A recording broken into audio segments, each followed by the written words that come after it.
The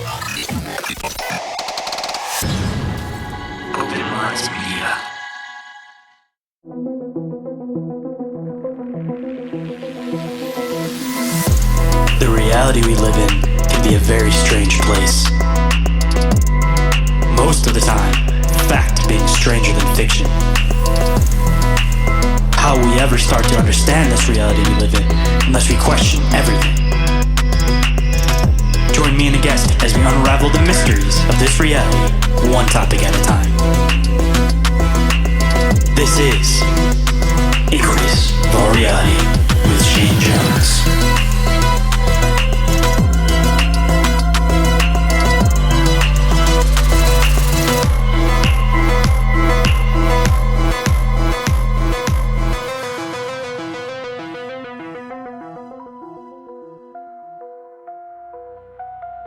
What is up, Inquirers, and welcome to the expanse of deep open-minded conversation.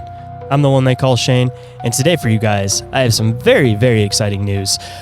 Starting this week, actually, I will be starting to do every single episode of Inquiries of Our Reality and Bizarre Encounters live on YouTube. Typically for Bizarre Encounters, that one will be 7 o'clock to 7:30 or so, around that time on Thursdays, and Inquiries of Our Reality will probably be every other day of the week, usually around 9 p.m. Eastern Standard Time, but considering how fast those are going to get posted every day, I probably won't end up posting them on social media. But if you guys go and you follow Open Minds Media on YouTube and you guys click the little notification option that's up in the corner, then anytime that we go live, you will be able to get a notification for it and be able to hop in and give your thoughts, opinions, ask your own questions to the guests on the show, whatever you guys happen to want to do. But on the backside of that, the lives probably won't be staying up on YouTube. I want to bring people over to the YouTube to check everything out, but I also want to hopefully bring some people over to the Patreon. So if you guys want to see those live videos after they're live, you guys will have to go and check out the Patreon. So hopefully you guys can understand that.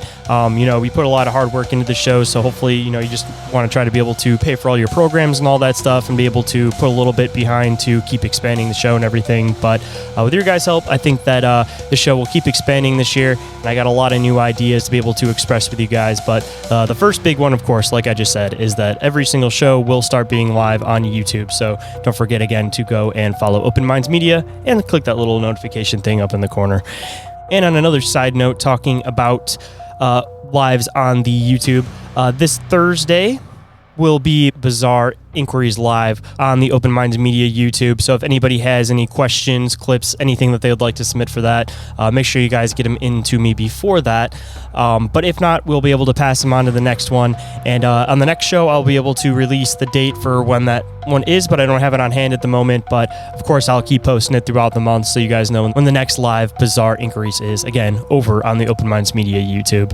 And one last thing before we get into the show, if anybody would like to be a guest on the show, or if anybody has had an encounter or experience they would like to share on the show, or possibly even have me investigate, you guys can email me at inquiriesofourrealitypodcast@outlook.com, or you guys can always, of course, get a hold of me through social media. Instagram and Facebook are the ones that I'm the most active on, or you guys can always call in or text the hotline number, and that number is 313-364-1551. And one new thing I wanted to start doing with that too is if anybody wants to start calling in and giving birthday wishes, shout outs on the show, saying what they think about the show or anything like that, I can start playing them in the beginning of the show, because the way that that's set up, they come into a voicemail and it records as an MP3, so I don't directly answer anyways. So if anybody's been scared to call because they think I'm going to answer right away, don't worry about it. It's not set up like that. But again, if anybody wants to leave any of those, that number is 313-364-1551, and it is also available down in the show description, so you guys can find it quick and easy. And every single thing that I mention and will mention throughout the show is all available in the link tree, which of course is available down in that show description. And with that, let's get into the show.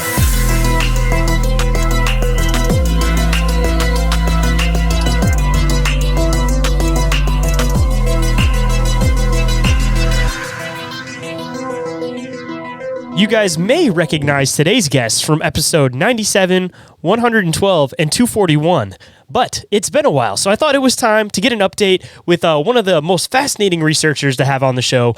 Please welcome to the show, Al Santariga. How's it going today, man?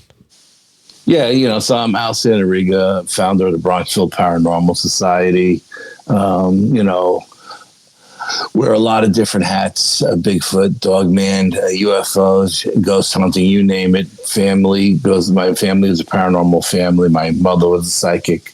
My brother was one of the first parapsychologists in the United States. So, weird shit has been happening to me my whole life, so nothing new. So every single time that you've come onto the show, you say you always have the most fascinating encounter experiences, talking about primarily like the same location, because it seems like you've kind of just pinpointed on a spot that just has a lot of fascinating stuff going on. And I know that you sent me some videos of some stuff that you've had going on recently, some videos, some recordings, and I'll make sure that I add them into the post, especially the ones talking about the recordings. But wherever you kind of want to start today, man, I know that you brought up some of the UFO stuff, maybe before we get into what's been going on at your normal research location. But wherever you want to start, man, I'm sure the listeners are eager and ready to hear what's been going on with you, man. Okay, so my wife is getting ready to close the curtains on the front windows one night. She sits on the couch facing south. I sit on the west end of the couch, and as she's going to close the curtain, she sees this like golden star in the sky, just really, really, really low and really, really bright. So she says to me, she says, "Hey, hon, come here. What's that?" And I looked at it, and just jokingly, I said, "It's probably Venus. It's always Venus." You know what I mean? But I said, "I don't know. Let me go outside and check it out." I like to do sky watches. I have a telescope, so I have a couple of apps. One that points out the constellations, and one that points out the planets. And it'll tell you exactly where in the sky everything is.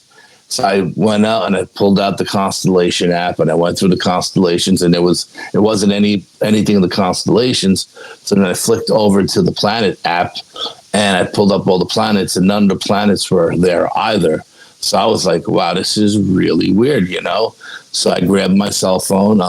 Actually had all my gear packed in my car because I was going on a Bigfoot expedition the next day. So like all my high-tech stuff was in my car ready to go. And so all I had was my phone. So I'm filming it with my phone, and I'm filming it. It's really cold out, and it's between 7 and 8 o'clock at night, and I'm filming it. And I must have filmed it for about 10 minutes or so. And I pulled the phone down, and I look at the phone, I look at what I filmed. Now, when I'm looking at the video of what I filmed, to me, and you enlarge it, to me, it looks like a germ underneath a microscope, okay, spinning around with colors going counterclockwise. But when you look at it with the naked eye, it looks like a golden star. So I thought, that's pretty weird. You know what I mean? I wasn't expecting it to come back, but I had all my good stuff set up on tripods in case it did. Really wasn't expecting it to come back. And about a week later, it came back again. And it's weird. I'm looking for it all week. It's nowhere to be found. I go to bring the garbage outside, and there it is. I go to get the mail, and there it is, right? So I see it up in the sky. So now I break out all my good stuff. I got my night vision camera going. I'm filming it in 4K. I got my thermal image. Now I got the full spectrum. I'm filming it in 4K. I got my thermal going. And here's the kicker. It didn't show up in thermal. It was like it wasn't giving off any heat. But it was there in IR, it was there in full spectrum, and it was there in regular light, with the regular phone, but it wasn't there in thermal. So I'm filming it, and then I say, okay, let me do a little Morse code. I got a tactical flashlight. I do a little Morse code, and it starts to move in on me, and then I pick up my cell phone to film it with my cell phone because all the other cameras are on tripods. And as soon as I picked up the cell phone to film it, it backed off. And again, it was another freezing night out. This was in October. And So this was just before all the UFO, all the drone stuff that happened in Jersey and New York, like a month before. So I'm filming it, and I'm like, okay, no big deal. So then the third time it comes back, and I go outside and I'm filming it. But this time I have my high-powered binoculars that I use when I go to the range, right? Because I can't see 300 yards down the field. And so I got my binoculars, and I text my wife. I said, here, you look at it first. Tell me what you see. So she looks at it. Now, like I said, with the naked eye, it looks like a gold star. She looks at it, and she goes, oh, my God, it looks like a squid with tentacles hanging down. So I ripped the binoculars out of her hand. I'm like, what the hell are you talking about? A squid. And I pulled the binoculars up, and sure as shit, it looks like a squid. But when I looked at it, the tentacles weren't hanging down. They were horizontal, And I'm looking at this thing, and I'm like, what the hell is this thing? It's insane. And we filmed it some more. And then we went inside because, again, it's always came on a really, really cold night. And then this happened. That was the third time I think it happened, or the second or third time. And then it happened one morning. I was going to work. And it never really happened in the morning. It's like 4:30 in the morning. I'm walking out the door to go to work. And the little voice in the back of my head says, look up. And there it is. And I'm tired, man. It's 4 o'clock in the morning, right?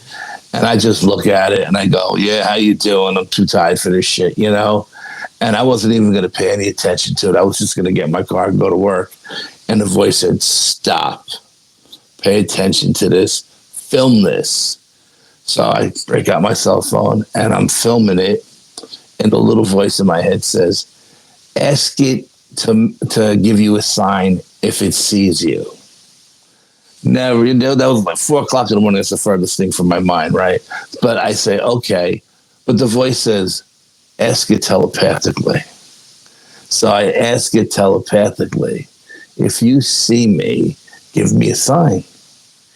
And it flashed me. Now, when I seen it flashed, my adrenaline went through the roof, right? I couldn't get to work fast enough. I got to work and I looked at it. Now, when I seen it live, it looked like it flashed, But when I looked at it again on the video, it expanded like 10 times its normal size, and then it shrunk back down. And that just blew my mind. Now, we've had communications. We've done CE5s where we've had communications where I would use a tactical flashlight and the craft would flash back the same Morse code that I was doing, and we would ask it we would ask it to do maneuvers, go to that mountain range, come back, or this, that, and then when we did. But I've never had communications where it's just been one-on-one. And I asked it to do something telepathically, and it heard me. And it just blew me away. Just absolutely blew me away. And then it came back again, and I filmed it again. I think I filmed it 4 times altogether. And then it came back for the 5th time. Now, the 5th time was really weird because, at one point you say, how many times can you film the same thing, right? It's a light in the sky. It looks like a germ underneath the magnifying glass, rotating counterclockwise with colors spinning around. I sent you a still shot of it too. In the still shot, it actually looks like a triangle with an orb in the middle of it, or a globe or something in the middle of it. At least that's what it looks like to me. But the last time it showed up, I wasn't filming because, again, I'm like, how many times I'm going to film the same thing, right? And I'm looking at this thing, I said, oh, you know what? I got a 1,500 luma flashlight that lights up the woods like daytime. I'm going to do a Morse code with this, but this time I'm going to do an SOS. And I just put this bright light right on the craft, and I let it go for like 10 minutes straight. 10 minutes straight. And the craft just sat there. And hand to God, may God strike me dead, I'm sitting there, and the craft disappears. And a Cessna airplane comes out from behind it. a little Cessna airplane. Now, I don't know where this plane came from. I didn't hear it until the craft disappeared. We have a local airport here that has a lot of these little Cessnas, and they sound like crop dusters. You can hear them a mile away, coming and going. But this thing made no sound until the UFO. Now, I don't know if the UFO turned into the Cessna. I don't know if the UFO disappeared and moved out of its way. I don't know what it was, but the whole time this Cessna was coming at me, I kept the SOS on it. And I'm thinking, is this really the alien craft? And they're putting this image in my head that it's a plane. You know what I mean? I don't know. But I got the SOS on it, and it flies over my house. It's going northeast, like up to Massachusetts. And I go inside, and I'm sitting inside, and I'm like, okay, if that was a real Cessna, and that was a real pilot, and he's seen me with this 1500 luma flashlight doing an SOS, at some point in the night, I'm expecting either the state police or the county police to knock on my door to ask me what the hell is going on. And no one ever showed up at my house. So I don't know what that was. But when I tell you, every time you looked at this craft through a different spectrum of light, it looked different than the time before. Just mind-boggling. And when I asked that thing to give me a sign telepathically, and it flashed, it just blew my mind. I was like, okay, all bets are off. This is something special going on here now, you know? And and I sent you those videos. I think I sent you 4. There, and I'm trying my best to stay still. I got my elbows tucked into my chest, and I'm breathing shallow because I don't want it to make it look like the UFO is flying all over the sky, because it really wasn't. It was just moving in a very tight circular motion. You know what I mean? But just crazy stuff. I don't know if you looked at the videos yet and checked them out or what, but just mind-boggling. Yeah, I definitely did look at the videos. I won't be able to add that into the audio, but I'll make sure that I at least include the pictures in the show description or in the cover art so that people can check it out. But I don't know if you do have them posted at any of your YouTube channels or anything like that I might be able to put a link. I got them. Yeah, I got to post it to the Bronxville Paranormal Society. That I posted them, and I posted them in the New York State UFO project as well, because I'm the director of the New York State UFO. So both of those, I don't think I posted them in the other our pages. I don't think I posted them to YouTube. I may have posted them to YouTube, but I'm not sure. But I posted them in both of those sites. So I mean, if you go back to October, early November, they should be there somewhere. Yeah, I'll try to see if I can find the direct links so that everybody can check them out on their own.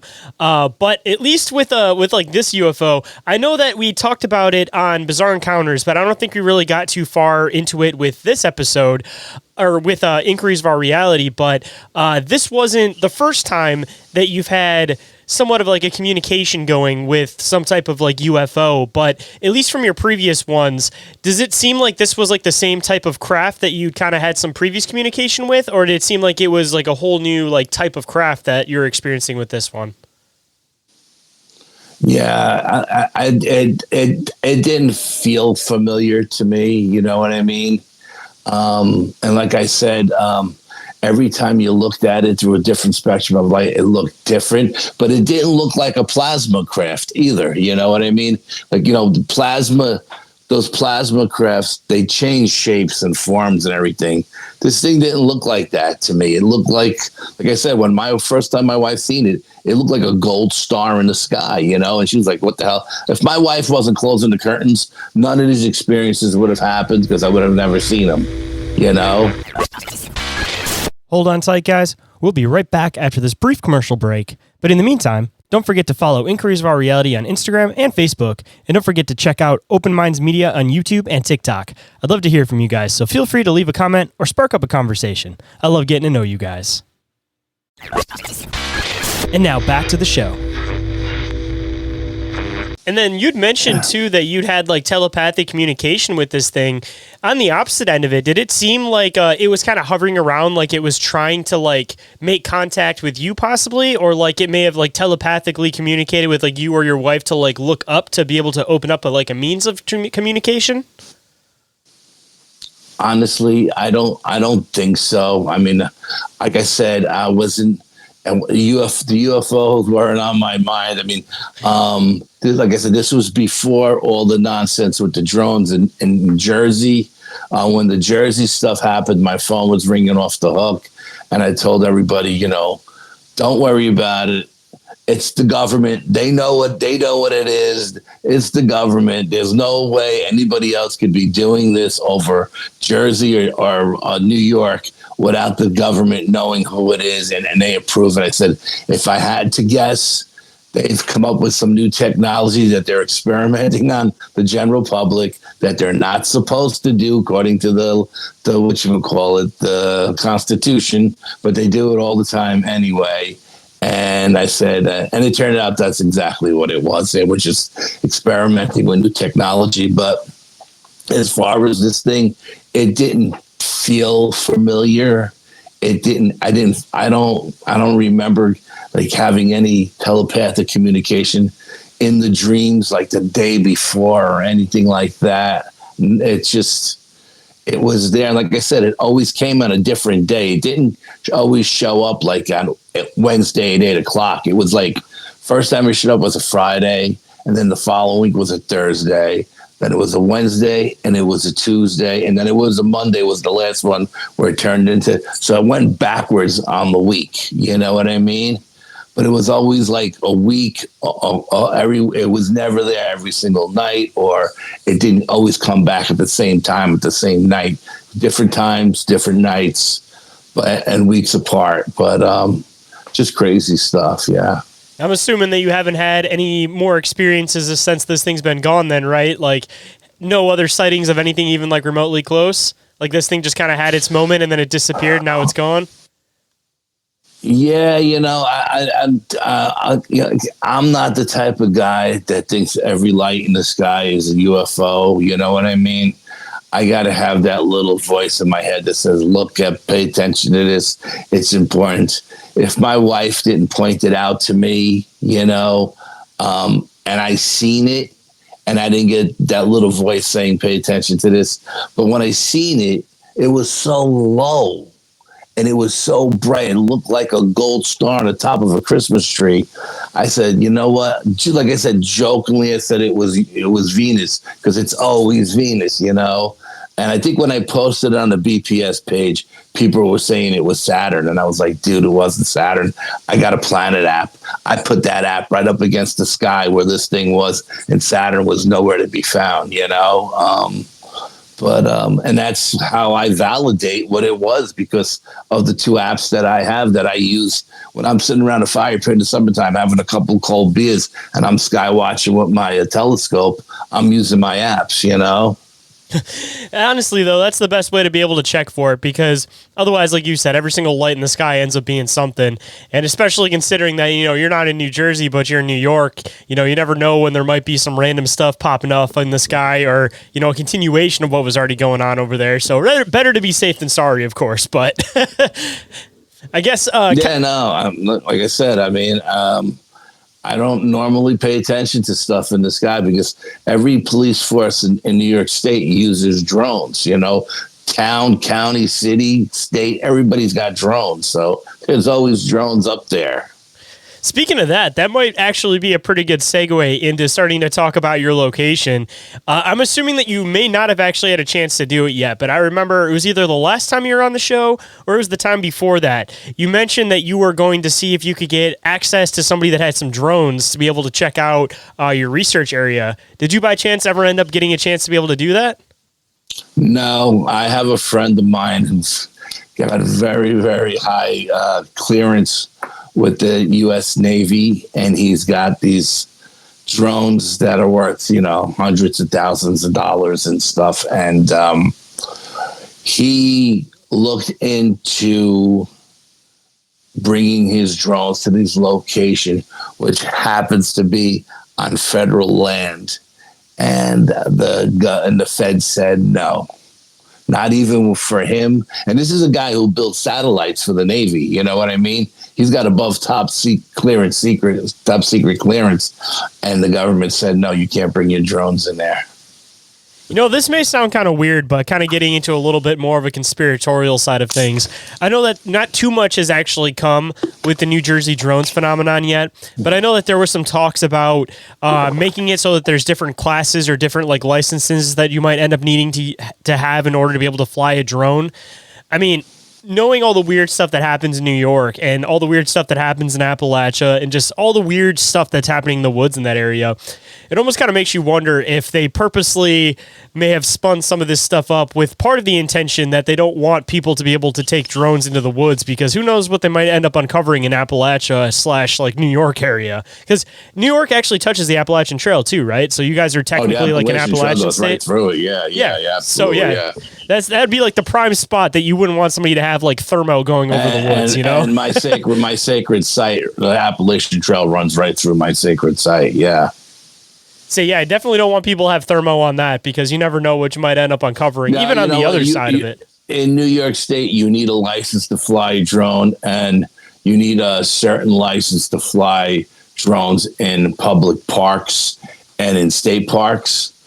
But, the feds just don't want anybody filming and on their property, and that's it, and that's the name of that tune, and like I said, if my friend with his clearance can't get an okay to go there, and then I'll let anybody go in there, I mean, especially with the Dogman stuff, because I know you guys got some Dogman stuff up in your area, and I know in Michigan at least, it's a lot weirder as far as like, unmarked vehicles showing up when you go to start trying to research some of these areas. So I definitely think that I've said it a million times on the show with the whole Dogman phenomenon. I think there's two sides of it, that there's this natural phenomenon that's happening, or supernatural, whatever you want to call it. And then the other side, there's some type of like military / government tie into this Dogman phenomenon. So, I mean, at least over on your neck of the woods, like it would kind of make sense that they'd want people to stay away from any of the like the Dogman stuff going on, because it might end up coming back to them, especially if, somebody's flying a drone around that has thermo and they see these Dogmen going back to some area close to a military base, for example. Yeah, and there's a lot of military bases here in New York State that are inside old iron ore mountain mines, and they're not technically military bases, you know what I mean? But they have no fly zones over them. You can't fly over. It's just, if you looked at it from the outside, it's just a mountain. You know what I mean? But you can't fly over it with a plane. You can't fly a drone over it. And I had a friend of mine, again, this guy was an alphabet agency guy, and he's like, I'm going in there. I don't care what these people say. And he found a way in. There was a hole in the fence. And he said, Al, I wasn't in there 10 feet when I had like 5 guys fall out of the sky on me with, ARs and stuff, and he goes, I had to show my federal badge because they were going to lock me up and stuff, and he told them, dude, I was just hiking on the trail. I seen a hole in the fence. I went, it's a big mountain, and they were like, no, you can't, this is federal land. You can't be on here, and he was like, he said the only thing that saved him was his badge, otherwise they would have took him away, See, those are the bases that you really got to worry about, because like everybody's always concerned with like Area 51, for example, but those are like the facade bases. If everybody like thinks of that base for weird stuff, they're going to heavily secure that base because they want everybody to have their focus on there. But these random bases where there's nobody around, you don't see anybody, they look like they're deserted, and then you step foot in the base and all of a sudden 10 guys show up, those are the bases where some weird stuff's actually happening. Like, it's not in any of the ones that you actually have any focus on. It's in the ones that you don't know about. Yeah, and there's been a lot of reports from people who live in the area where they hear weird noises coming out of the mountain, and then a mile away or so, they see a craft come out of the lake or the reservoir, and they think there's like some kind of Is it an alien / U.S. government base? Is it a government base and it's government craft that's coming out, or what? They're not. No one really knows for sure. A lot of conspiracy theories about it, but I'm in the mindset that what's ever coming out of those lakes or of those reservoirs are definitely coming out from an underground tunnel from that mountain. See, I've been into this whole like biosuits concept, and I'm not saying that it's like a blanket term for like all phenomenon or anything like that, but with some of these sites, I definitely think that there's some weird anomalous stuff happening. But on the other side too, it makes you wonder where the technology is and where they're trying to test it out. Where, like, a prime example, just to give a few examples, like the Mirage Men, the people will see where it's like, the almost like the Predator pattern where it's like, the shimmer man effect, type of effect. Yeah. I've been kind of curious if that's some type of like biosuit that they're wearing where it basically like reflects back and people might think that's a creature sighting, but it's actually that. Or even some of the aquatic creatures that people will see, like the ones that look like the creature from the Black Lagoon, for example. It might be some type of biosuit. And even another weird thing that I just kind of popped into my head, I was thinking about, like, who knows how advanced this technology is? And everybody kind of knows where, like, the deep fakes are as far as, like, they can make these, like, rubber masks that look exactly like a person. And they say the technology is, 30 years above what the general public has access to. And when you're looking at that chain going into the past, like, technology wasn't speeding up as much. So that was like, the gap was not as ridiculous. But now, since technology is moving faster, like, who knows where the 30-year gap might be. So, I mean, even some of the weird creatures you might be seeing, like, maybe this might be the tie-in to some of the dogmen that people see around military bases. Like, maybe that's some type of, like, biosuit where it can, like, project an image to look like whatever they want. So then, trying to test out these biosuits, they chase people off dressed as dogmen to see if they might work. I mean, that might explain some of the weird phenomenon that seems to have this military tie. It's either that or they're trying to genetically alter these things or try to tame the ones that are wild for their use. Or, like I said, on the other side, they're creating some type of biosuit that can just project any type of image. Yeah, I mean, I don't know. I'm not privileged to any of that information. You know what I mean? So I really don't know about that. I just know about what I go out and I experience. And when the end of October came around, Halloween came around. The last two times we spoke were both at last the 2024 on October, and the last one was on Halloween. So I wanted to get back out there again on Hallows Eve this year, and my cousin came with me again. I had that telepathic communication with the white Sasquatch again. Alaric, they call him. His name is Alaric. He claims to be an elder and an ancient one, and king shaman, and all of this stuff. And he was up on the Western Ridge, and he was waving me up. And in my dream, I was on the bottom of. I was at the sacred site looking up at him, and I was saying, "No, I can't go up there because I made a deal with the Sasquatches here that they would come in and see me, and I'm not going to go up into their home range." And he just kept saying, like, "No, come up." Like, he wanted me to see something, and he was like, "You're with me, come up," And I was like, "Okay, I'll come up." So I called my cousin Sean. I said, "Look, we got to go back to the sacred site." Alaric came to me and he's waving me up the ridge. I've never been up the ridge in all the years I've been going there, 10 years. I've never been up that ridge. And Sean was like, "Yeah, he couldn't get there fast enough." He's like, "Yeah, I'm in, cuz, let's do it," And so we hiked our way in that night. And we always do day night. I always do day night. I always do old school, new schools kind of stuff. And we got up there, and man, we didn't even drop the backpacks to set up base camp, and we heard a dog man go off on the eastern side of the lake, right, I would say, with a swamp, right where its den was. And it was funny because I was wondering, I wonder if that den is still being used by them, because I made a deal with them. I wasn't going over there, and I have never gone back. But it went off. And like I said, all of our equipment was still in our backpack, so we're both scrambling for our cell phones. He was a little closer to the edge of the pie plateau. I was a little further behind him, and he got his recording going first, maybe the second or two before mine went off. And I believe he caught the tail end of the dog man going off. And when the dog man finished going off, a large pack of coyotes went absolutely insane. I mean, insane. And they went on for a minute or two. And it's just as they were about to stop, and he started up again. And inside that second round of howls, you can hear something much bigger and heavier and louder than the coyotes at a lower decibel. And I think that was the dog man going off again.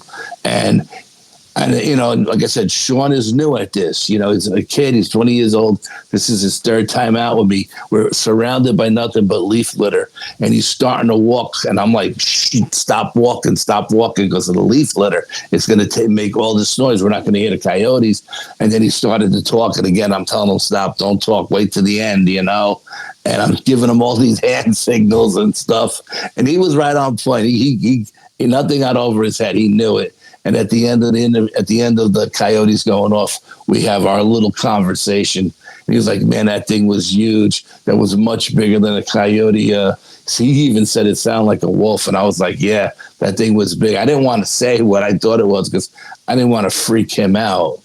But afterwards, we did discuss, you know, what I thought it was, because he wanted to know if it was going to come our way, and I was like, "No, that was on the east side of the woods. We're on the west side. There's a 52-acre lake in between us." He was worried about the coyotes, and I was like, "No, coyotes aren't coming up this way. If they come up to this high ridge and the Sasquatch come down, that'll be the end of them." You know what I mean? So I said, "Don't worry about it." So we're sitting there and we're starting to break out our equipment. And again, I like to do a lot of different environmental readings. I do 250 readings every time I incorporate something new into the environment. I do them all over again to see what changed, because certain things will change with certain fragrances that are put in, or tones or frequencies. Things will change in those readings, you know. When the Sasquatch come down off the ridge, the energy changes as well, you know.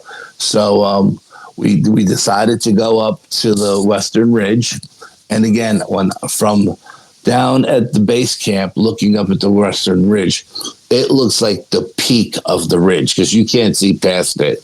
And all the years I've been going there, I always just assumed that was the peak of the ridge. So we go up the ridge, and as we're going up, and we get to what we thought was the peak, and then there's like 200 yards more of mountain behind it.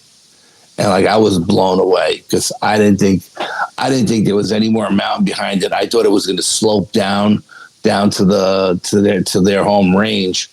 When I walked to the edge of that mountain, it was a sheer cliff face that dropped straight down. And the only way to get down there was to propel down with ropes. I looked for game trails that led down to their home range, but I couldn't find any. So as I'm being pulled north up the ridge, he's being pulled south down the ridge, and we're both filming. And I don't know what he's saying. He doesn't know what I'm saying. And we meet in the middle, and I hear him talking to the camera like he's saying, "Yeah, I believe this is a Bigfoot nest, you know." And I was like, and then he asked me, he goes, "Is that what it is?" And I go, "Yes, absolutely. These are Bigfoot nests." Now, I've found Bigfoot nests over the years that were TP structures that had trees that were 6 inches in diameter weaved in other trees. You know what I mean? Like, humanly impossible to do. Just mind-boggling. And I've gone inside and I've seen what the bedding was inside. And I found nests that looked like giant eagles' nests on the ground. And again, I've gone inside them and to see what the bedding was. But these were actually holes in the ground. This was something new for me. Every time when I think I've seen it all, I find something new that blows my mind. You know what I mean? Something new happens that blows my mind, like with the UFOs and them flashing me and stuff. And we get in there and we're looking at it, and there's a ton of leaf litter in it. I wish we could have got in there earlier in the season to see what the bedding was, but I wasn't going to dig down in these holes. And they were all different sizes. I sent you about 4 or 5 photographs, and you can post them whenever you want. And you can see there's different sizes for different, I would imagine, for different Sasquatches, maybe babies, parents, the big guys, you know what I mean? Hold that thought. We'll be back in a flash. But if you don't like hearing the ads, then I have a solution for you. You can get ad-free and early access to this show and Bizarre Encounters with Shayn Orin on the Open Minds Media Patreon for just $1 a month. That's less than the price of a bag of chips, and it's a great way to support the show and all the hard work behind it. And if you're interested in merch store discounts or premium video versions of the show, then there are a few other tiers with additional benefits and 7-day free trials available. Now let's get back into it. You know, it was like I was really hesitant to call it a nest because I couldn't put my finger on it, but there was something about it that was kind of off. And I was explaining to my cousin, I said, Sean, this is a learning moment for you. I said, if you present these photographs at a seminar or something, people are going to say that there were trees in these holes and the trees fell out and the roots made these giant holes. I said, so let's film the whole area to show that there's no down trees. Let's film the whole area to show there's no root balls anywhere sticking up in the ground. I said, and now I said, after you debunk that, people will say, well, there was probably big stones in there. It's on a 45-degree angle. It probably got washed out from the rain over the years. Okay, well, let's go to the edge of the ridge and look down and film and see if there's any giant stones wedged against any of these big oak trees or maple trees or whatever. No, there's no big stones there. Nothing washed out of these holes. There were no trees in those holes that were pushed over or fell over. No. When the little voice in my head said, take a look at this from above, I started to go, I walked past him and I went above towards the actual pinnacle of the ridge. And when I looked back down at him, and Sean was standing in front of him, and I looked back down at him, the little light bulb went on, and I was like, holy crap, these things are set up like foxholes. And the ones behind the ones in the front, the ones in the front are not blocking the view from the ones in the back, and vice versa. No matter which nest you're sitting in, you can see past the people in front of you, and the ones in front of you can see past you if they're looking behind you. No one is blocking anybody's vision. And that's when I really, really said, okay, you know what? Now I'm going to go out on a limb and say, these are definitely Sasquatch nests, you know? And I think that's what Alaric was waving me up to find. I think he wanted to show me that there were nests up there. Maybe they're day nests. I don't know. Maybe it's just a nest where a scout would sit.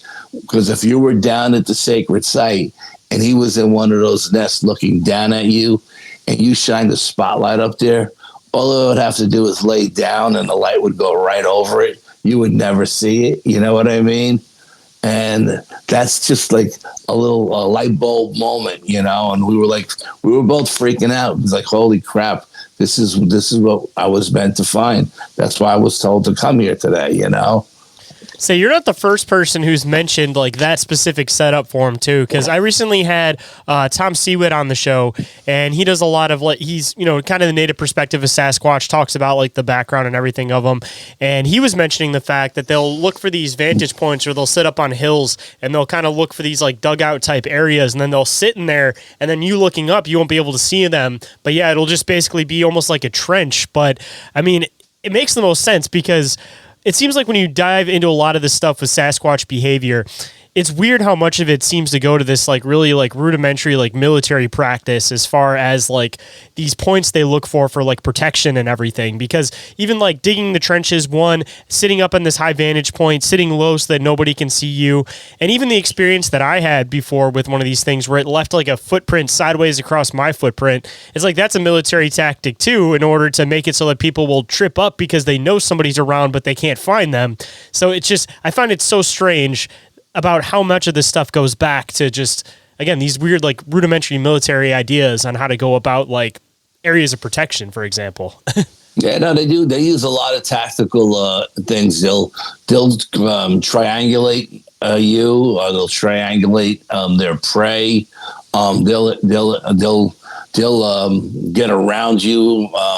They'll try to get around you and try and circle you in. You know, so you're stuck in the middle, and they have. I mean, they always let me out, but I've been there before where they've come down off the high ridge and they've made it known that they were coming. They were marching like a herd of elephants, and they surrounded us. And the people I was with were freaking out because they're like, how are we going to get out now? You know, because the high ridge is like a mile up the mountain. You know what I mean? And we have to go down to the mountain to get down to the Appalachian Trail, you know? And I was like, oh, don't worry about it. When they want us to leave, they'll open up a door and they'll let us walk right out, you know? And again, when we leave, they herd us out, you know, again, it's always three, one on each side and one directly behind you, you know, maybe a couple of 100 yards by, but it's a triangulation kind of thing. And they herd you out to a certain point where they stop and they'll turn around and go back. But they're very strategic and they're very military that way. And I think that's just, you know, evolution for being around for thousands of years. You need to be that way and to survive, you know, and I'm sure they've seen the Native Americans do it as well, you know, when they were hunting and stuff like that, and watching them hunt and watch how they maneuver militarily, you know, through the bush and everything else. They'll sit and they'll watch. Like, I think that particular site, if it was like a day nest where everybody was sleeping, they would sleep in, I'm sure there would be one of them who would be up just like watching in case something or somebody came over onto the high plateau, like if somebody found it by accident, you know, because the only way I found it is because there was a fire there, and I seen a giant rock formation on top of rocks that looked like what do you call those things?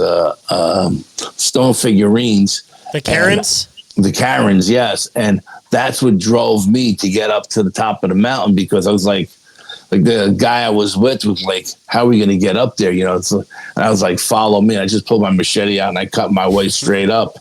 And we found these giant stones. They're megalithic stones set up in a giant circle with hundreds and hundreds of stones on top of them. And then you look around and it's the arches and the X and the breaks and the bends and the twists. And it's like, whoa, what did we just find? You know, it was just, and the energy of the location was very, very calming. And it was just a different kind of energy than down below, you know, by the lake or on the Dogman side of the lake. But you know, so we were doing that, and then it was a pretty quiet night for the most part.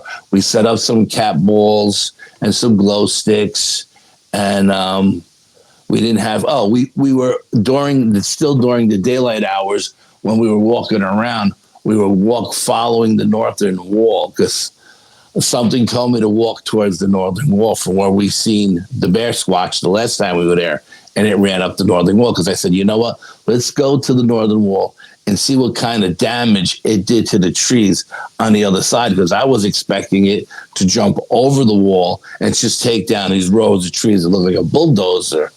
But when we got to the northern wall, half the wall was gone, you know, and all the stones that were there were all pushed towards the north. So when this creature went to jump over the wall, which I thought he did, it didn't make it. It took half the wall down. And this wall, these stones are heavy. They're 100-pound stones. The wall is 4 feet high, 2 feet thick. It's been there for hundreds of years, and it just knocked this stuff down, and all the stones were pushed on the other side. And again, I'm filming in the video I sent you. You can hear me talking to my cousin. This is my cousin Sean. And there are no trees down on either side of the wall that could have come down and taken that wall down.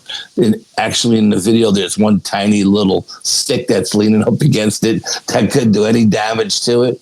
But, like I tried to show that, look, there are no down trees on either side, and all the stones are facing north where this thing jumped over. And it may have even taken one of those stones that it knocked over when it jumped and brought it back. And it could have been one of the stones it threw at us when we were walking along the Appalachian Trail along the lake, and the giant stone landed in the water and the splash went up about 20 feet, And he could even use one of the stones from the walls and just threw it at us if it came back. But anyway, that night we decided to pack up. It was getting really cold, and it was a quiet night. So I like to go around and pick up I had EMF meters out.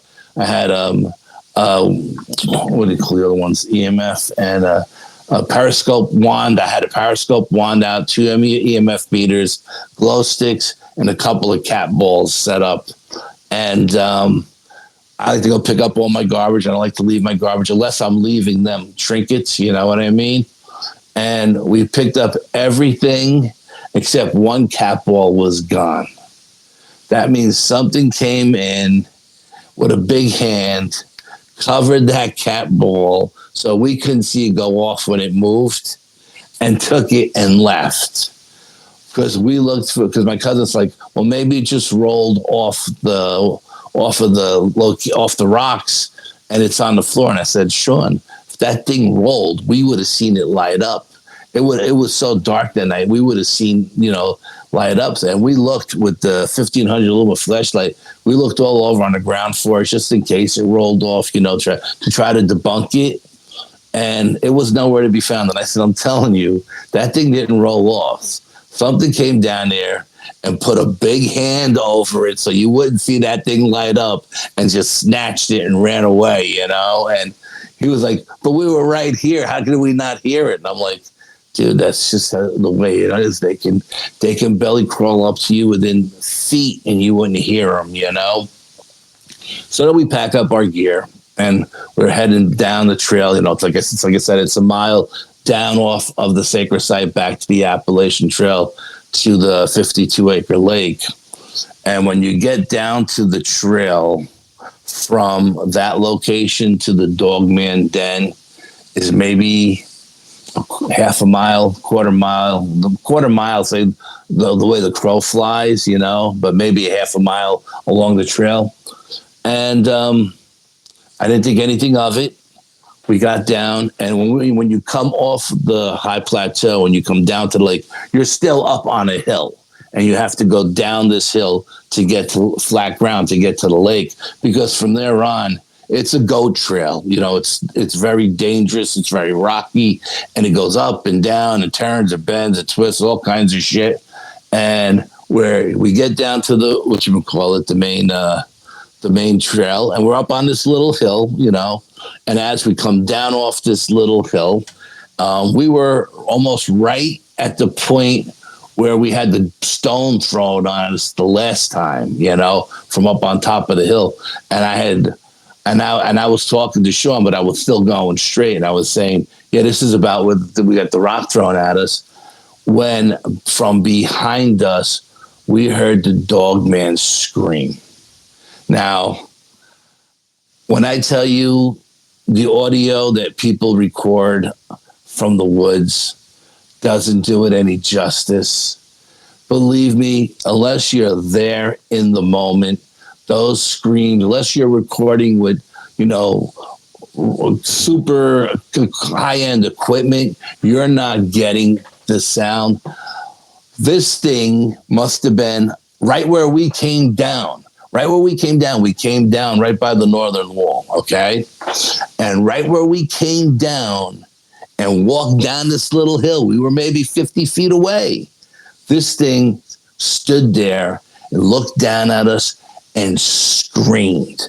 And when I tell you, it went through my cousin Shawn, and it went right through me. And when I turned around, I couldn't believe it was that close to us. I was like, oh my God, this thing is up on a hill. It could probably jump down and just take Shawn, because Shawn was behind me. And I turned around and looked at Shawn, and Shawn's eyes were as big as, fruit dishes, and he was like, dog man? I'm like, yeah, dog man. And I said, turn around. And I said, put your spotlight on flood. Let's get as much here. And I'm going to put mine on spot because we have high powered lamps that go like 700 feet, And he put his on flood and I put mine on spot, and we looked right in that opening. And it's a little opening. It's only 3 feet wide where the trail goes, and then the tree line starts, and there's a ridge line that goes down into the lake. And we looked, and we seen nothing. And Shawn was like, where'd it go? I mean, it was right behind us. It was so close that I thought it could jump off that little hill and right onto Shawn. And I was like, Shawn, it either dove behind that little 4-foot wall to hide, or it jumped off the side of the tree lines towards the lake, and it's leaning up against the mountain, because I don't know where it is, but it was right there. I mean, it was right there. So I told Shawn, I said, we're going to do something tonight that we've never done before. And he's like, what's that? I says, we're going to hike out of here with these 60-pound packs on our back, and we're not going to stop for water, for piss, or for breath until we get out of these woods. Because my biggest fear was, if that thing flanked us and it got in front of us, there's only one way out, and we would have to fight our way out. And it was funny because my cousin's father said to me when I took him out that night, he says, bring them back in one piece, And I was like, yeah. We're just going squatch, and we're not going for dogman or anything, And so that's what I heard in my head. I heard his father saying, bring them back in one piece, And Shawn is like, yo, cuz, can you do that? I was like, I've never hiked out of here 4 miles before with a 60-pound back and not stop. Normally I'll go 2 miles, stop for water, catch a breath, go another 2 miles, stop for water, catch breath, and then the last half mile back to the car. But I did not want this thing to flank us. And I said, dude, I'm not stopping. I said, if I die of a heart attack, just leave me here. I said, because I want you to get home, And he's laughing hysterical, like he thinks it's a big joke. And I'm like, I wasn't so much scared about the dog man as I was afraid for him, And so we're hiking out, and we're having this conversation. And we both feel like the dog man is following us out, and this is something new. I've never experienced a dog man on the western side of the lake before. I never experienced them that close to the sacred site where the Sasquatches are. And I felt like both times when it screamed, the first time when we got to the sacred site, and that last time that he was screaming at me, like, what are you doing back in my woods? We had a deal, and now you're here again. And I was like, no, I'm here for the Bigfoots. I got nothing to do with you, And we hiked out, and we got to the mouth of the lake. And from there to the ranger station, there's a ranger station at the beginning of the trail, the parking lot. It's about a mile hike out. And that's usually where the Bigfoots leave us off and turn around and go back. But we're hiking out, and we get past the mouth of the lake, and we're hiking out, and I see 2 yellow eyes looking at me from the woods. And this thing is about 100 feet into the woods, and these 2 yellow eyes are about 6 feet high. And I'm looking at this, and I'm like, oh, crap, he flanked us, And I stopped Shawn, and I said, put your headlamp on spot. Look at the 2:00. Look over at 2:00. Tell me what you see. And he goes, I see yellow eyes shine looking at us. I go, how high do you think that? He goes, between 5 to 6 feet. I go, yeah. I said, okay, let's take out our machetes because we may have to fight our way out of here. So we both pull out our machetes and we're walking out. And he goes, well, maybe it's just a deer. I said, well, if it's a deer, the closer we get to it, it's going to turn and run. You know, they hightail it. They put their white tails up and they run. As we're getting closer to this thing, it starts to walk out towards the middle of the mining road. And I stopped short again. I was like, this fucking thing is coming out, man, you know? And he's like, yo, cuz, what's going on? I was like, get ready, back to back. If we have to go back to back, we're going to have to go back to back. And he's like, okay. And we're getting closer. And now it's in the middle of the mining road and it's looking at us. And now we're looking at it. And it looks like a giant buck, like the biggest buck you ever seen in your life, like a 400-pound buck, okay? And it's looking at us. And we're looking at it, and it's got this weird look on its face, like it wants to tell us something. And we're looking at it, and it's looking at us. And I don't know if it was trying to communicate telepathically, but we were so in disbelief at what we were looking at that we were laughing hysterical at this point. Forgot all about the dog man behind us, right? And we're trying to figure out what the hell this thing is. And he's like, is that a real deer? And I'm like, dude, deers do not act like this. This is not a deer. I don't know what it is, but it's not an effing deer, you know? And I said, well, let's just keep walking towards it. Because at this point, we're about 20 feet away. We get within 5 feet of this thing, and it's just standing there looking at us. And again, it's got the most stupidest look on its face, like it wants to tell, like it's trying to relate something to us through our eyes, you know? And we're looking at it and we're laughing, like, you know, like little kids laughing, you know, at a clown. Like, we can't figure this out.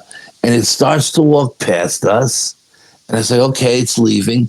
And it goes onto the trail on the other side of the mining road. And it stops and it turns around and it comes back out to look at us. We are literally a foot away from this thing, looking at it face to face, trying to figure out what the hell we're looking at. If the thought would have came to my mind, touch it to see what it feels like, that's how close I was. But I was so confused at what I was dealing with. And my cousin was so confused. And we're both just laughing hysterical. Don't go anywhere, guys. We'll be right back with that deep conversation you crave. But just a quick reminder, if you'd like to snag some gear for this show, Bizarre Encounters, or one of your favorite cryptids or topics, hop on over to the Open Minds Media merch store for a wide range of designs with new drops regularly. And t-shirts now for the low price of just $15.68 plus shipping. And now let's get back into it. And as we were there that night, the invisible helicopter came at the sacred site too. And I'm thinking that the government may have sensors in the ground there now, because every time we go there, the invisible helicopter comes by, not once, but twice, once during the day and once again at night. And both times we were there at night when it came by, our digital voice recorders either said error the first time, and it said corrupted the second time, okay? Now, the comes by again this time. I got the digital voice recorder going. So we get to the car. We're trying to figure out what we just dealt with. I'm telling them, that wasn't a deer, bro. That was not a deer. That was some kind of elemental or something, a guardian angel. I don't know what that was, but that wasn't a deer. So first thing we want to do is we want to go back and listen for the helicopter, right? So we're in the car, and I have like hundreds of files on this digital voice recorder because I've had it forever, right? All the files are shuffled. They're not in order. They're saying that this one is from 2014, but it's not from 2014. It's from 2006. I mean, everything is just a mess. We sat in the car for a half hour trying to find the files from that night. We could not find them anywhere on that recorder. And I don't know if that goddamn helicopter did something to it again, but we could not find any files. And then we called the psychic and we said, okay, this is what happened. And she said to us, yes, that was not a deer. Because I wasn't sure if it was an alien. Because just before that, I had all that stuff with the UFOs. You know what I mean? So I'm thinking, is it you alien? Is there something? Is this an alien just showing itself to me as a giant buck? And we called the psychic and we said, Cindy, what the hell happened tonight? And we explained to her what happened, and she said, no, that wasn't an alien. No, absolutely not. She said, doesn't have alien energy. She said that was an elemental, and it was there to guide you out because of the dog man was following you. And at that point, after we seen that thing, we didn't think the dog man was following us anymore, So we just walked out to the car. But dude, it was the craziest night. Just shit. Every time we go out, the crazy. You say, okay, what's going to happen this time? We've seen everything there is to see.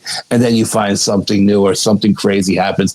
I've never had an elemental come out to me and experience anything like that, trying to talk to me. I swear to God, it felt like it was trying to talk to me telepathically through its eyes. I swear to God, that's what it felt like.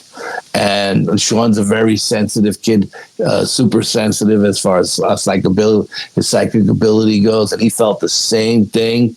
And again, we neither one of us could figure out. We just laughed our asses off. Was this the same guy that you had that experience with, like the tricksters that were playing with your glow sticks and stuff? Because yes. I've always been kind of curious if like trickster type beings like that or in the woods might be elementals like entertaining themselves. So this might have been like your second run in with elementals, but maybe just a different like variation of elementals. Because I kind of assume that with most things, there's probably somewhat of like a hierarchy. So like, with elementals, there's probably the ones that are like, in charge of some of the smaller things. Then there's ones that are in charge of like the whole wooded region itself. So assumably like those are going to be the stronger powers. So, if you see somebody that's in this area regularly, maybe you're going to try to protect that person because that they don't mean any harm within your woods.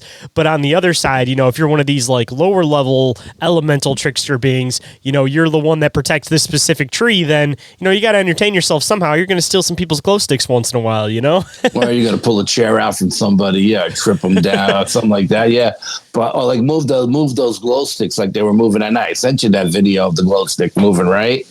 So it's just, it was just a crazy night. Like, you never know what you're going to expect when you go out. And I never go out looking for anything in particular, even if my psychic says you're going to see X, Y, and Z. I don't look for X, Y, and Z. At the end of the night, when I check the boxes, X, Y, and Z has happened. You know what I mean? And it comes in its moment and in its time.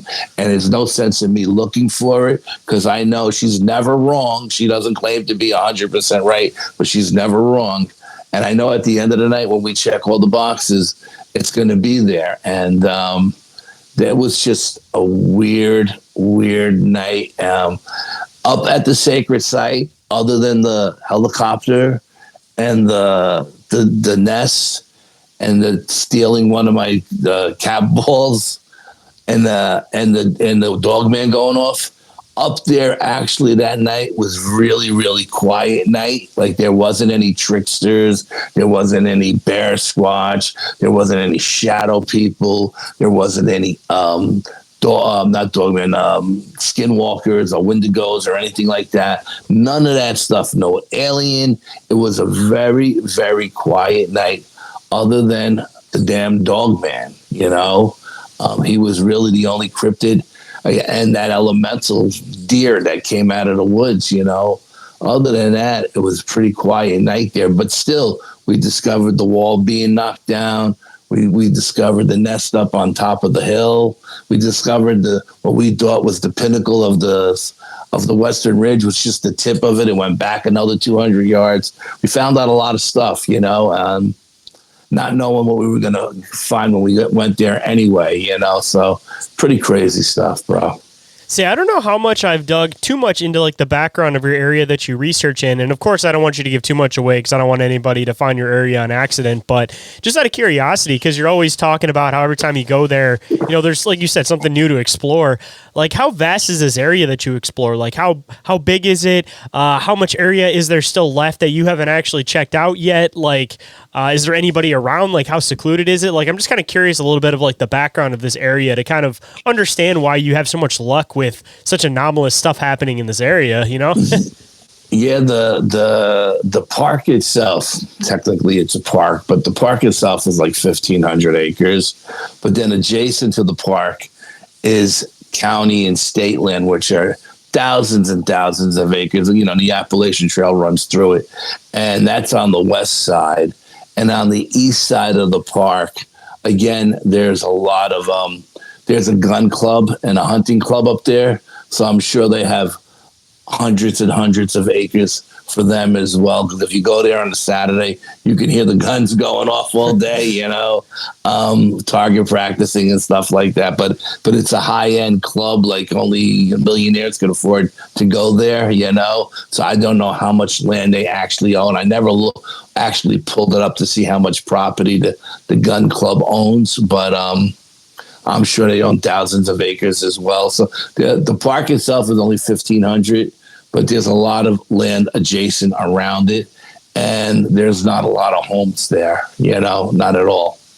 Say one side, it's either, you mentioned that there's some hidden military bases that are somewhat in the area. So, either one, people are messing with something, be it that they're creating something or they're messing or tampering with something they shouldn't. Or number two, it being Appalachia/Appalachian area, there are some weird anomalous spots to begin with. And whether you think it's a portal or whether you think that there just might be some stuff that's just left over from how old the mountain range is, like, you stumble upon these lucky spots every once in a while, man. And you found one of them.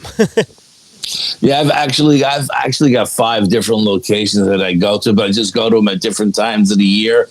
But this is my favorite one to go to because I've been going here the longest, and I feel real comfortable with the Sasquatch people that are there. Like I said, I've been going there for at least 10 years, and they always come down and interact with me. Like, whoever came down and stole that ball, it was probably a juvenile, but they always interact. My psychic says they know I'm coming before I even pack my bag to go there.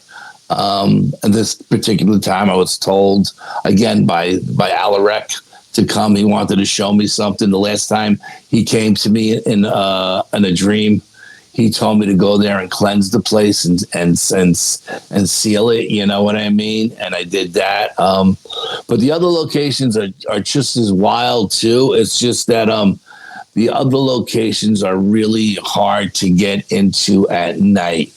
So I can only go there during the day because there's no place to leave the car. Where this place, because of the Appalachian Trail runs through it, I can leave the car at the trail's head, and I guess I can leave it there 24 hours and not have to worry about it getting towed away by the police or anything or ticketed. And so the other places, there's really there's really no place to park. And if you park on the side of the road, it's okay during hunting season because everybody parks on the side of the road and goes in and hunts. But if it's not hunting season and they see a car parked on the side of the road, I think the state troopers will have it towed, So, I don't know. It's like I can only go to the other ones during the day, So, but this place it never fails. The psychic claims that it's a place of high strangeness, and there's definitely portals there that open up and everything comes through. And hey, like I said, I wasn't happy that the dog man came over to the west side of the lake. I wasn't happy about that at all. But, and like I said, when it screamed, the 2 times it screamed, the first time I felt like it was screaming up the ridge at me. And the second time I felt like it was screaming down the hill at me. Like it was mad. I was there, but I wasn't there for it, So, I mean, tough shit, I mean, that kind of brings me to the next thing I was going to ask you. And I mean, this may, in some people's opinion, be shitting where you eat, or on the other side, it may just be a death sentence. But have you ever considered going and trying to check out this dogman side of the mountain to see what's going on over there? Like if there's anything that would make good trace evidence over there, or do you just simply leave it alone because you don't want to like ruin your area that you got going with the Sasquatch? Well, the last time we were there, I was being pulled to the swamp, and that's when we found the Dogman den, And then right after we found the den, that's when they came to my house like twice, and that's when I made the deal with it. I was like, okay, you know what? I know where you live. You know where I live. You stay at your house. I'll stay at mine, And I've never been back. But it was funny that particular night, like I said, when we were hiking up to the high ridge, the high plateau, I was thinking to myself, man, I wonder if the Dogman is still in that den, because it's been years since I went there, because I said I would never go back, and I didn't know if they were still using that den or not. And then all of a sudden, bada boom, it just goes off, So he answered my question. I don't know if he heard me thinking telepathically or not, but yeah, he answered me pretty obviously. Yeah, I'm still here, and but like I said, I was surprised to see him on the west side of the lake. Like I said, it was so close, and it was so loud, and it was so forceful.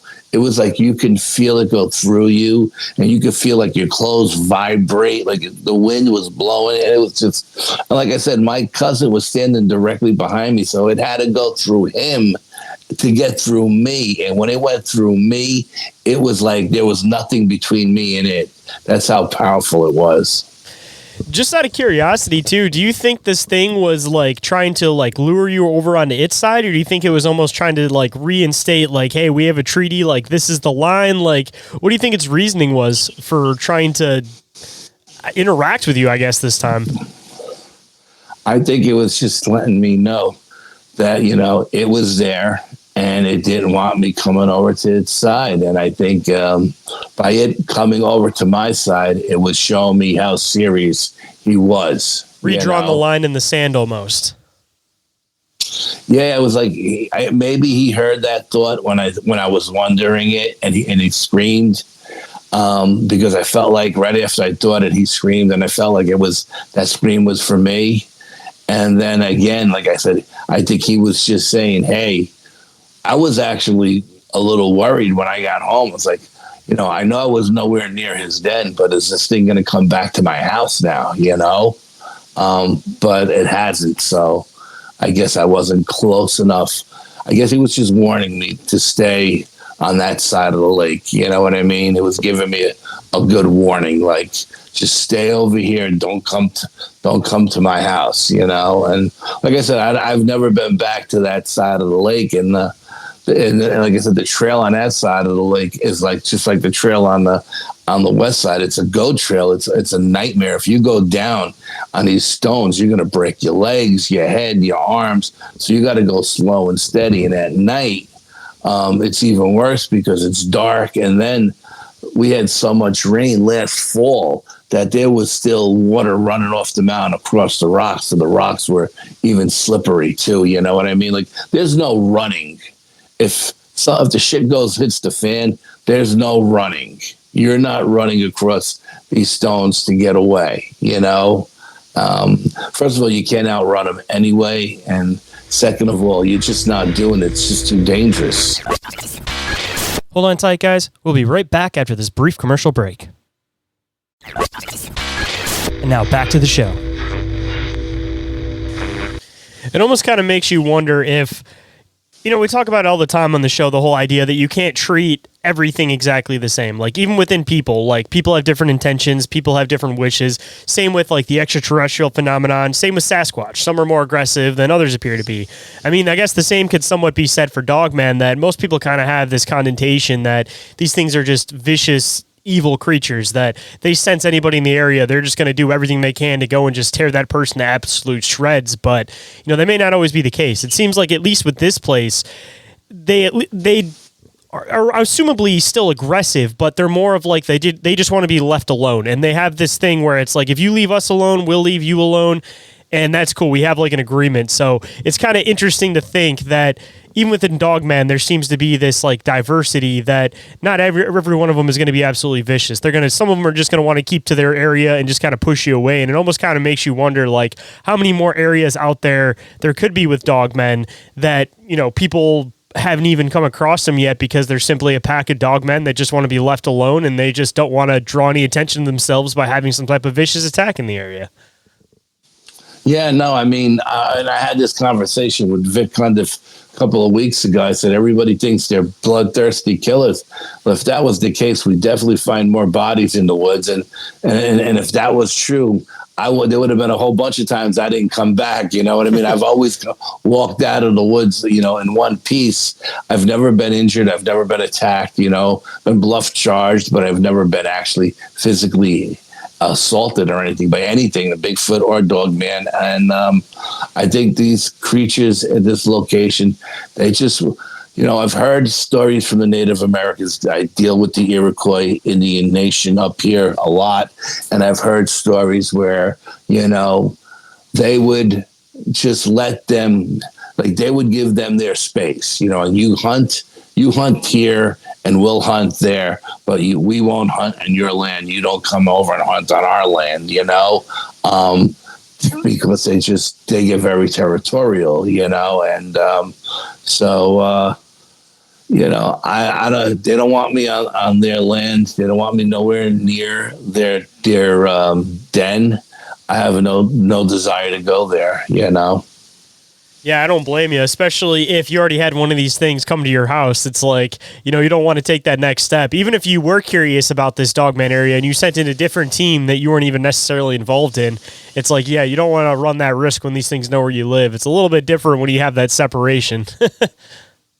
Yeah, and like I said, you go in with your intentions. These creatures, they know what your intentions are as soon as you get there. And that night, the thought came to me, I wonder if they're still occupying the den. And then, boom, that happened. Every other time I've gone there, I never even thought about the den. I was focused on something else, and I didn't have any incidences with them. That night, I thought about the den, and I had the incidents, and I was like, okay, they're still there. I was just very happy that they didn't come to the house, because I'm not so much worried about myself, but my family. I don't need these creatures coming to my house and declaring war on me and my family. I mean, in all fairness, too, it might also have to do partially with like your mentality, because with a lot of people, what it seems with like Dogman encounters with Sasquatch stuff, people like turn and run.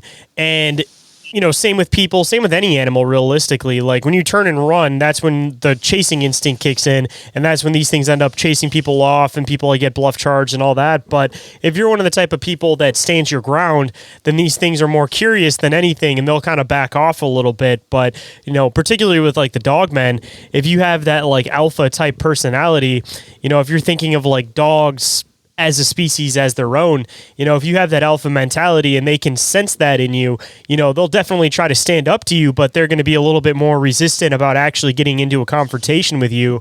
And at least with you and all of the experiences you've had, and the way that, you carry yourself when you're out there, you definitely carry that like alpha mentality. So it's like, these things are definitely curious to poke the alpha, but they know that, you don't necessarily mess with the alpha. You kind of just poke and prod them, but you don't want to get involved with that. So, I mean, I think that might be partially your big saving grace when you're out here dealing with a lot of this stuff, is that, again, you're not the type to turn tail and run. Like, you'll hold your ground, and that goes universally for a lot of different animals. Yeah, and I think that goes back to our very first experience when they bluff charged us. You know what I mean? I made sure that nobody ran. Everybody stood their ground. Everybody pulled their weapons, and I was at the point of that triangle. So if anybody was going to get mauled first, it was going to be me. And we called it bluff. And I think we have a mutual respect for one another. We don't like each other's, but we have a mutual respect. And I'm fine with that. I don't want to have to fight that thing. I don't want to have to, if it comes to my house, I don't want to have to go to war with it, but I will if it that's what it comes down to, that's the last thing I want. And when I'm out there, out of respect for them, I stay off of their side of the woods. I stay out of that side of the woods, I just have no reason to go there. I don't do any research there anymore. And I just stay away from there because I made that deal. I'm that kind of guy. When I shake your hand and I make a deal, and that's it. The deal is done. I don't break that deal. Like for me to even go up on the ridge, I was having an argument with an ancient one. Alaric. He's waving me on, and I'm saying no, and he's like, yeah. I want you to see this. You're with me. Come up. And I'm like, no. And he's like, yeah, And I was like, okay, I guess I should go up, But it took a lot for him to persuade me to go up there because I made that deal 10 years ago that I wouldn't go up there, Yeah, I mean, hopefully at some point you will at least send a team or have some type of like agreement or something where maybe you'll be able to kind of traverse into the Dogman area. But, maybe that's one of those things that kind of comes with time. They got to get a feel for you first, and then maybe they'll kind of let you step foot into the area at least a little bit while they keep an eye on you from a distance. Because it'd be awesome to be able to get some tracks or something like that from this Dogman site. People walk past that den. I'm sure there are people hiking the Appalachian Trail from Maine to Georgia that go past that den all the time. I'm sure there are people just hiking the woods locally through the local trails around the park that go past that den all the time. They don't know it's there. They don't give away their location, and people go right by, not knowing how close they are to danger. I just happen to know where it is.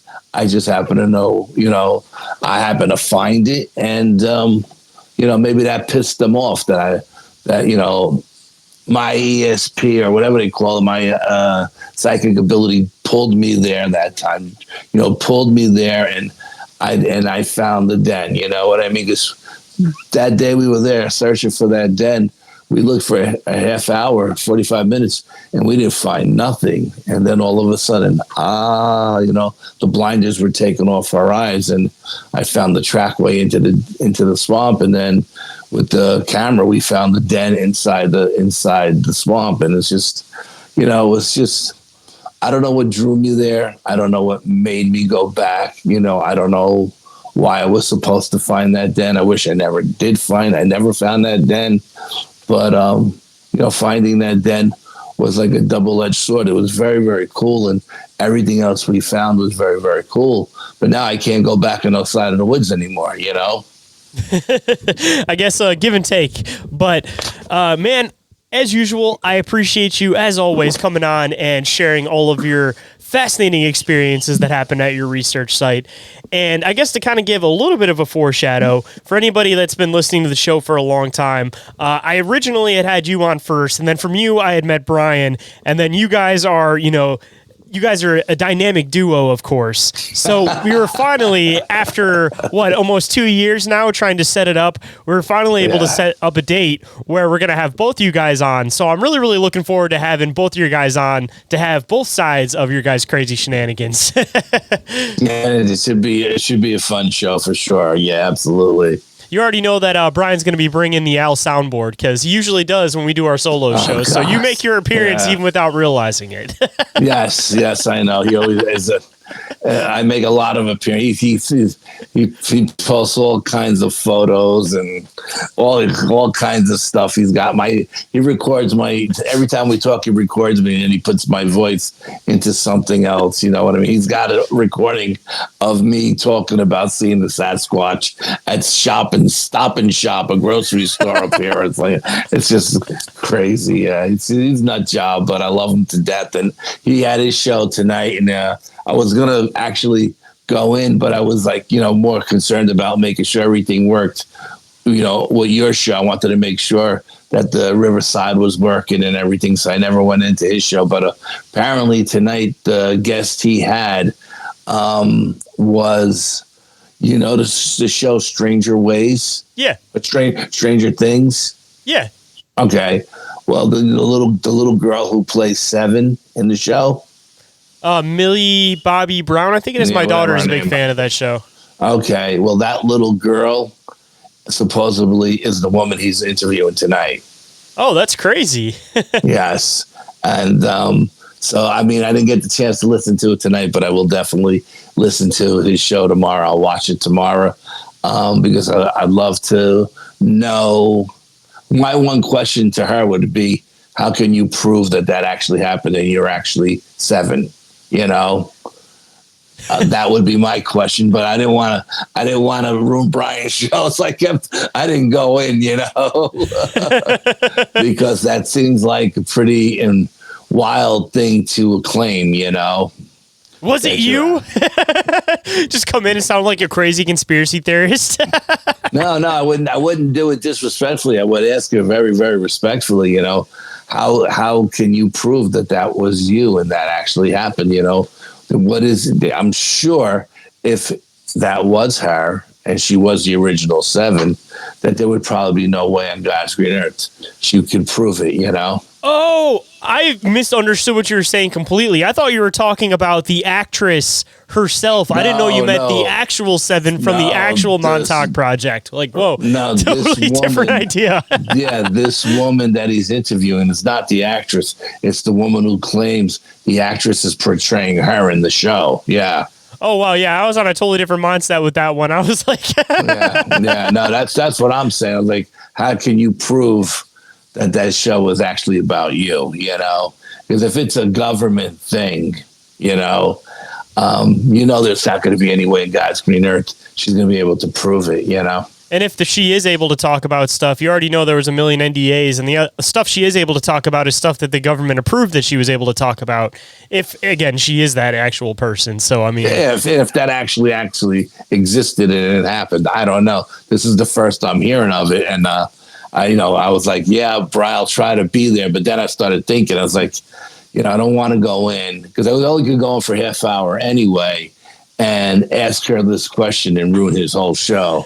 So I'll just drop a bomb and leave. Just drop a bomb. So you know what? I'll just keep my opinions to myself and listen to the show. Tomorrow I'll listen to it with fresh ears and see what she says. And see what rings true and what doesn't. That's all I can do. Stay tuned, guys. This is our last break. But if you enjoyed the show and you think I deserve it, then please leave a review or rating for the show on iTunes, Spotify, or any other podcatcher you happen to use. Your continued support is what makes the show possible, and your opinions go a long way to help the show grow and improve. So thank you. Now feel free to skip past these ads so we can get back to the show. And we are back, so let's get back to it. Hey, speaking of opinions that people do want to hear, we always got to end the show with some words of wisdom. So if there's any words of wisdom that you might want to bestow on the listeners today, what might it be? If you're going out squatching in the woods, protect yourself physically and mentally, spiritually, because there are so many things in the woods that could attach to you and you could bring home that aren't physical, like a Bigfoot or a Dogman or something like that. And intention, always go in with the best intention. Don't go in trying to be a dirty, double dealing kind of person. You know what I mean? Best intentions will give you the best opportunity to see something for the first time that I tell this to so many people. They say, "Oh, I want to see a Bigfoot," and I was like, and I tell them, when you see one of these creatures up close and personal, your brain will not comprehend what your eyes are looking at, because you'll be because monsters aren't supposed to exist, and these things are massive. But remember, if you go in with good intentions, they know your intentions, and the chances of actually seeing one goes up a lot. Dude, talking about that and people actually understanding what they might actually see out there, I was thinking about this last night. I was sitting in the drive-through line at Taco Bell, and they have, the signs that are like the awnings that say, like, watch out if your vehicle's this high. And they had one that was like 9 feet high. And I was just sitting there in the car looking up at this, and I'm like, man, people usually report Sasquatch between 8 to 10 feet. I'm like, that 9-foot marker, like, you think about 9 feet in your head, but when you actually have a marker that's 9 feet in front of you, like, that's a tank. Like, dude, every time I look at my son's basketball hoop in the driveway, it's set at 10 feet tall, 10 feet high, That's an official height, 10 feet for basketball. And I look at that thing and I was like, man, if that thing is 10 foot tall, then it's a minimum 2,000 pounds. How wide are the shoulders? How deep is the chest? How thick is that chest? You're talking about something that's 5 to 6 feet wide and 3 feet dense. The chest is, it's just mind-boggling. It's just the next time you go to a park, just look up at a basketball hoop and see how tall, how high it is, and say, imagine seeing something like that. I mean, imagine that strength, too. Just to throw one last thing in here. I mean, they say a chimp can throw a full-grown human across a room. And think about the size of a chimp. Maybe like, 3-4 feet tall, roughly? Now, translate that to another ape-like being, because assumably, regardless of intelligence, like if they're built like an ape, they're probably going to have the strength of an ape. So like bring that into transition. Yeah. Like these things, like literally, if you're just viewing it from that standpoint, if they wanted to hurt you, dude, they could literally just pick you up and rip you in half without even batting an eye. Like, you see some of these things that people will find in trees where they'll literally rip, like a deer in half and leave half of it up in a tree. Like, the size, the strength, like, people hear all these stories, but just when you actually sit down and try to fathom this, like, it is baffling to just come face to face with something like that. Yeah. If you ever been in the woods and you heard one having a bad day, and it's just ripping the woods apart, tearing trees out of the ground, throwing trees, pushing trees over, the strength that creature has to have to do that to live trees is beyond. It's just, we did the math one time, and it's just, the strength is ridiculous, and it's just mind-boggling, and we were comparing it to a gorilla that's like 6 foot tall, 500 pounds, and the gorilla strength, and then doubling that, doubling the height and the weight, how much stronger the Sasquatches are. It's just mind-boggling. I'm just telling you, a lot of people think they're tree huggers, they're all nice, but they're not all nice. Sometimes they have bad days, and when they have a bad day, they usually take it out on the forest. And if you ever come into a forest that's been destroyed, and I've been in forests that have been destroyed, and you look around and you see the size of these trees, 100-foot trees, 4 feet round, just ripped out of the ground and thrown up into other trees. It's like mind-boggling. Something only a tornado could possibly do, But these creatures, when they have a bad day, they take it out on the woods. Thank God.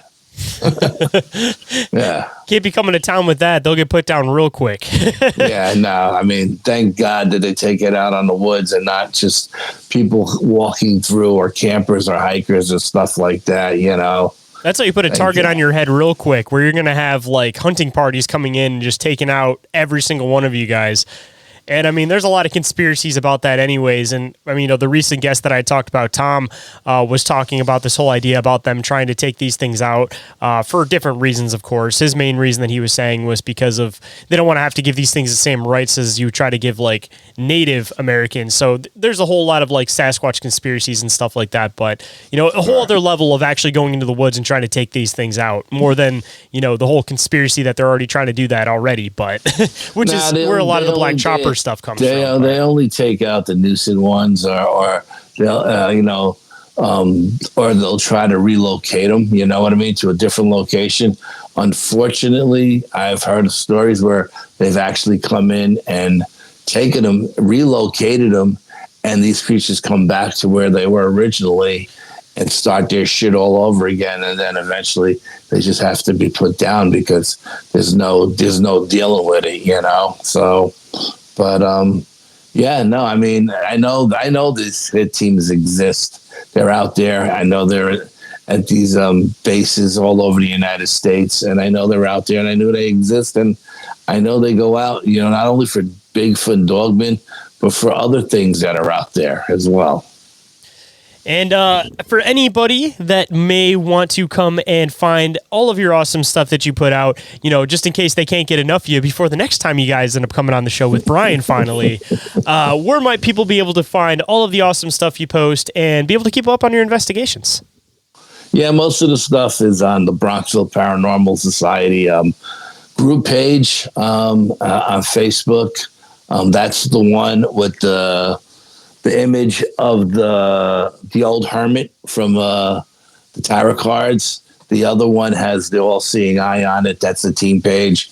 But I put most of the stuff on the group page so people can, if they're a member of the group, they can go in and see it. If they're not, they can join. And just let me know that they've heard me here and they're interested in becoming a member. Then I'll let them join, and then they can go in and check everything out and stuff. Try to keep everything private so we don't get any, trolls and stuff like that, Well, man, as usual, again, I appreciate you making the time to come on. I will make sure I include all those links down in the show description so everybody can find it quick and easy. And I'm really looking forward to having you back on within, I think, the next month or so. So everybody can keep tabs and look out for that next episode. Yeah, that should be fun with me and Brian. Yeah, we feed off of each other pretty good. Yeah. Dude, I have so much fun with you guys individually. Like, I can't even imagine how wild it's going to get with both you guys together. So yeah, put your seatbelt on. It's going to be a wild ride. All right, dude. I'll talk to you later. If you enjoyed today's conversation and want to show some love, smash that follow icon and share today's episode with a friend. Grassroots support from listeners like you is exactly how the show grows, so thank you.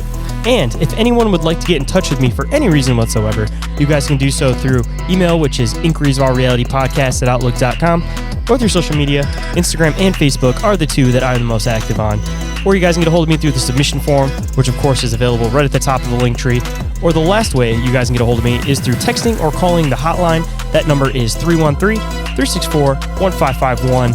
And usually it goes directly to voicemail. I don't typically answer those. I'll end up giving you guys a call back, so you guys don't have to be afraid that I'll end up answering on the first ring.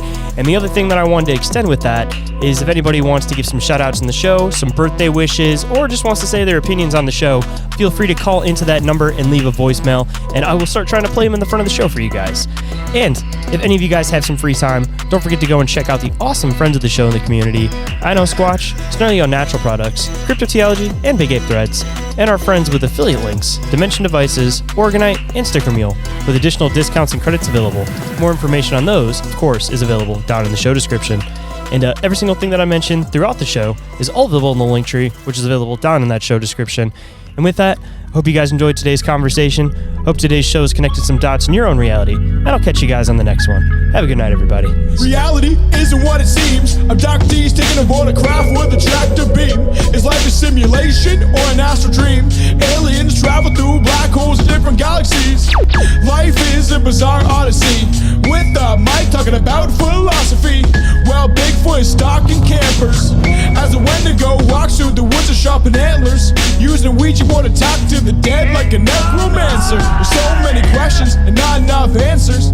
So if you're interested in mysteries and abnormalities, tune in and listen to Inquiries of Our Reality.